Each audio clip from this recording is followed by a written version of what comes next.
जय माता दी। मैं पंडित गौरव शर्मा, एस्ट्रो अर्थ चैनल में आप सभी का बहुत बहुत स्वागत है। आज हम जानेंगे मिथुन राशि वालों के लिए मई मास का राशिफल के बारे में, और इसमें हम आपको बताएंगे मिथुन राशि वालों के लिए उनकी हेल्थ कैसी रहेगी, धन की क्या स्थिति रहेगी, लव रिलेशनशिप या मैरिज कैसी रहेगी, और स्टूडेंट्स के लिए उनकी स्टडी पर क्या प्रभाव पड़ेगा, और हमारी जॉब कैसी रहेगी, बिजनेस में क्या उतार चढ़ाव हमें आ सकते हैं, और हमारे भाग्य का लाभ इस मास में हमें कितना मिलेगा। और अंत में हम मिथुन राशि वालों के लिए महत्वपूर्ण उपाय भी बताएंगे। और अब हम देखें तो मिथुन राशि वालों के लिए ग्रह गोचर की क्या स्थितियां इस मास में बनी हुई हैं, आइए हम सर्वप्रथम वह देखते हैं। मिथुन राशि वालों की लग्नेश की स्थिति सर्वप्रथम हमें अवश्य ही देखनी चाहिए। जैसे कि हमारे दर्शकों को पता है, मिथुन राशि वालों के लिए लग्नेश बुध देव बनते हैं, और बुध देव इनके दशम भाव में अपनी नीच राशि में राहु के साथ जड़त्व योग में बैठे हुए हैं, और साथ में मंगल की भी युति बनी हुई है। और अगर हम गुरुदेव इनके देखें तो 12वें भाव में वृष राशि में 1 मई को ही जिनका गोचर हुआ है, संपूर्ण मास विद्यमान रहेंगे। शनि महाराज जी इनके भाग्य भाव में अपनी मूल त्रिकोण राशि में संपूर्ण मास विद्यमान रहेंगे।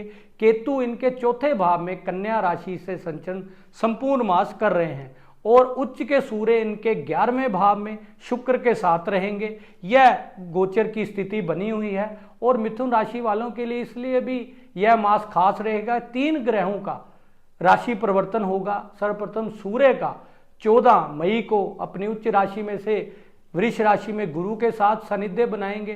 बुध देव 11 मई को अपनी नीच राशि में से निकलकर सूर्य के साथ उच्च राशि में आएंगे, और उसके साथ साथ शुक्र देव जो कि 19 मई को अपना राशि परिवर्तन करेंगे। इस प्रकार से अगर हम देखें तो मिथुन राशि वालों के लिए अब उनकी सेहत कैसी रहेगी, उसके लिए हम लगन भाव का आकलन करते हैं। लग्नेश जो कि इनके दशम भाव में राहु व मंगल के साथ उनकी युति बनी हुई है, अवश्य ही अपनी सेहत का हमें अवश्य ही ध्यान रखना चाहिए, क्योंकि जड़त्व योग में और मंगल के साथ भी अगर हम देखें तो बुध की स्थिति अच्छी नहीं मानी जाती। इसलिए हमें इम्यूनिटी सिस्टम के लिए या सेहत में हर प्रकार से ध्यान रखना चाहिए, स्पेशली अपनी स्किन प्रॉब्लम के लिए, क्योंकि हम बुध देव से स्किन प्रॉब्लम किसी प्रकार की अवश्य ही देखते हैं। इसलिए हमें अपनी हर प्रकार से सेहत का ध्यान इस मास में अवश्य ही रखना चाहिए। लेकिन 11 मई को जैसे ही बुध देव अपना राशि परिवर्तन करेंगे,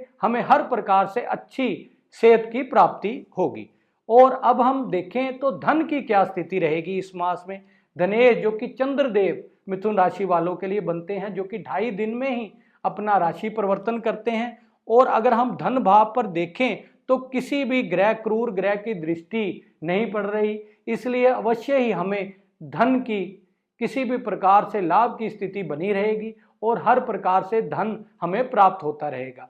और अब हम अगर देखें तो हमारे लव रिलेशनशिप या स्टूडेंट्स के लिए क्या स्थितियां बनी हुई हैं, उसके लिए हम पंचम भाव का मिथुन राशि वालों के लिए पंचमेश जो कि शुक्र देव तुला राशि पड़ती है, और शुक्र देव उसके स्वामी बनते हैं। शुक्र देव की स्थिति इनके 11वें भाव में, जो कि हर प्रकार से इच्छा पूर्ति का भाव भी है, और उच्च के सूर्य के साथ इनके पंचमेश का आना यह स्टूडेंट्स के लिए हर क्षेत्र में सफलता के बारे में बताता है। उन्हें अच्छे अध्ययन की प्राप्ति होगी, या विदेश में योग कुछ ना कुछ स्टडी करने का प्राप्त हो सकता है, या किसी प्रकार की अगर न्यू अध्ययन में उनका प्रयत्न हो तो अवश्य इस मास में उन्हें अच्छे योग प्राप्त हो सकते हैं, क्योंकि उच्च के सूर्य व पंचमेश शुक्र का पंचम भाव पर दृष्टि यह होना हर क्षेत्र में उन्हें सफलता प्राप्त करवाएगा। और अगर हम लव रिलेशनशिप की बात करें, जो कि पता ही है कि पंचम भाव से ही हम देखते हैं, जैसे शुक्र देव ही उनके स्वामी बनते हैं, और हर प्रकार से हमारे लव रोमांस के लिए भी हम शुक्र देव का आकलन करते हैं। इसलिए पंचम भाव के स्वामी का 11वें भाव से होते हुए अपने भाव पर ही दृष्टि होना, यह हमारे किसी भी कपल के लिए बहुत सुंदर स्थिति के बारे में बताता है। हमारी अच्छी प्रकार की बॉन्डिंग इस मास में हमें रहेगी। लेकिन सूर्य का साथ शुक्र के साथ होना हमारे ईगो पर हमें अवश्य ही ध्यान रखने चाहिए। किसी भी बहस से हमें बचना चाहिए, जिससे कि हमें अपने लव रोमांस में या लव रिलेशनशिप में अच्छे फल मिल सके। और अब हम अगर देखें तो मैरिज की क्या स्थिति रहेगी। मैरिज के लिए हम देखें तो सप्तम भाव का हम विवेचन करते हैं, जो कि मिथुन राशि वालों के बृहस्पति स्वामी बनते हैं।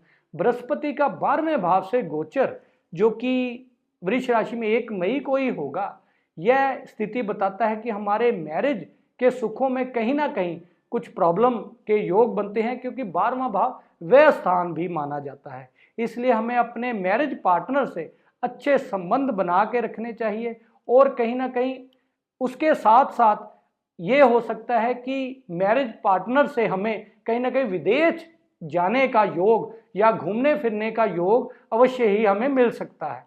और सप्तम भाव से हम अपनी बिजनेस की भी स्थिति या उतार चढ़ाव की स्थिति भी देखते हैं। इसलिए हमें उसमें भी बिजनेस पार्टनरशिप में या किसी न किसी न्यू बिजनेस को करने से अवश्य ही सावधानी रखनी चाहिए। या अगर हम देखें तो एमएनसी या विदेश में अगर हमारा कोई भी इंपोर्ट एक्सपोर्ट का बिजनेस किसी क्षेत्र में हो तो यह बहुत सुंदर स्थिति बनती है, क्योंकि सप्तम भाव जो कि बिजनेस का बनता है, उनके स्वामी बृहस्पति जो कि एक नेचुरल शुभ कारक ग्रह भी है, उनका 12वें भाव से गोचर यह हमारे विदेश में बिजनेस के बहुत सुंदर योग भी बनाता है। और अब हम अगर देखें तो हमारी जॉब की क्या स्थिति या प्रोफेशन की क्या स्थिति रहेगी। हमारे दशम भाव से या छठे भाव से हम स्पेशली जॉब व दशम भाव से हम जॉब बिजनेस हर प्रकार से कर्म क्षेत्र के बारे में देखते हैं।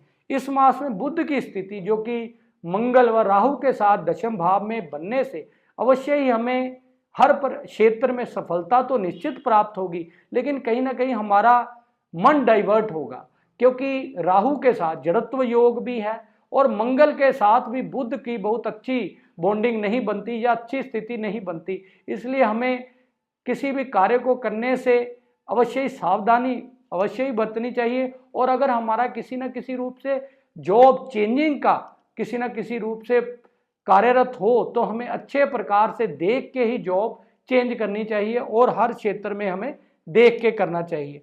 और अगर हम देखें तो 9वें भाव के स्वामी जो कि शनि देव बनते हैं हमारे भाग्य भाव के स्वामी।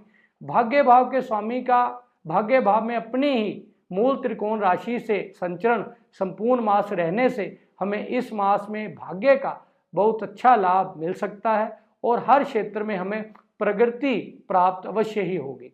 और अब हम अगर देखें तो इस मास में हमें कौन सा महत्वपूर्ण उपाय अवश्य ही करना चाहिए, उसके लिए हम मिथुन राशि वालों के लिए बुध का बीज मंत्र, क्योंकि बुध देव राहु व मंगल के साथ युति 11 मई तक बनी रहेगी, इसलिए हमें अवश्य ही बुध के बीज मंत्र ओम ब्राम ब्रोम ब्रीम सबुधाय नमा का मंत्र 108 बार अवश्य ही करना चाहिए और 6 कंजकों को मीठा हलवा अवश्य ही देना चाहिए।